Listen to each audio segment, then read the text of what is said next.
Hey everybody, I've been watching History Channel recently covering such things as the Nuremberg trials and other atrocities of the Holocaust, and I got information which was really interesting the other day that again applies to the Catholic Church and how they're associated with World War II.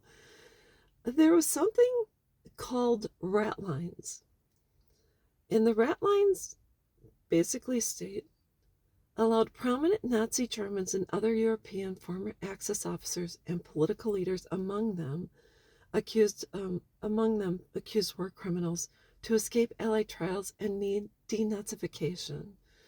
And I think a lot of them may have escaped to Argentina and the surrounding areas, and that's what they actually went and were given immunity by certain individuals, which include Alois Hudal, Hudal.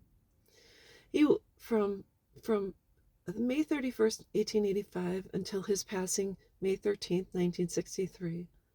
He was an Austrian bishop of the Catholic Church and a Nazi sympathizer based in Rome.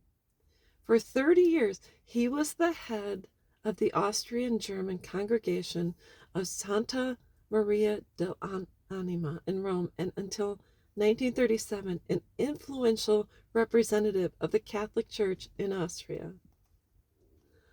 I couldn't believe this when I read it because I knew when I talked about I watched this documentary called how they believe Hitler escaped and ended up living in Argentina or one of the other countries. And so I said, did Catholic churches really help the Nazis escape? And this is the reply. Yeah, some Catholic churches and priests helped Nazis escape to Argentina after World War II, primarily through escape routes known as rat lines. These networks, often supported by high-ranking church figures and aided by organizations like the Red Cross, provided documents, transportation, and safe passage to South America, with Argentina being a major destination.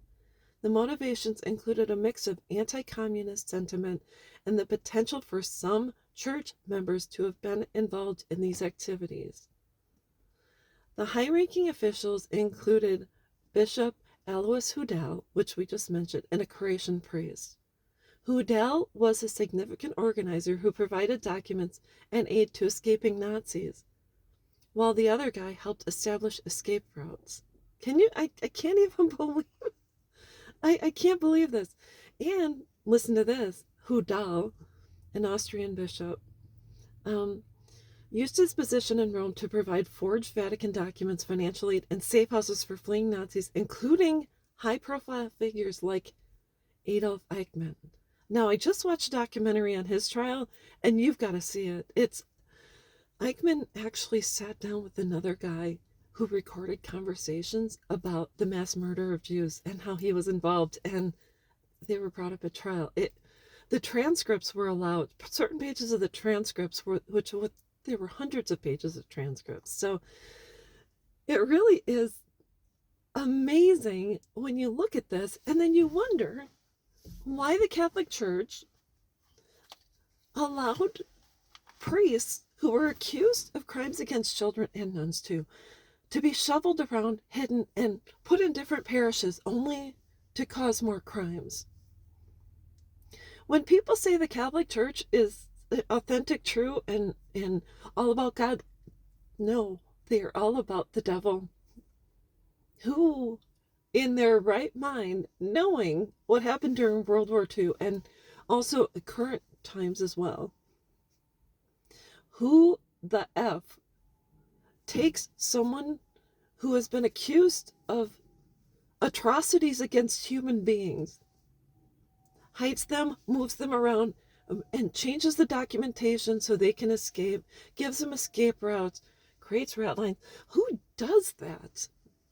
Only someone who is absolutely guilty of the same crime. I'm sorry, but those of us who do not abuse children would never support someone who did. Not in their right mind. That doesn't even make sense. And like Judge Judy says, if it doesn't make sense, it is not true.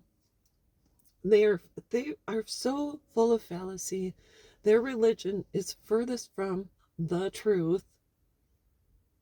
And as each church gets sold off, closes down, gets demolished, you're going to see more and more parishioners step forward to tell you how disgruntled they were by how their churches were run, by certain priests, by the archdiocese, by people on the board, by people in charge.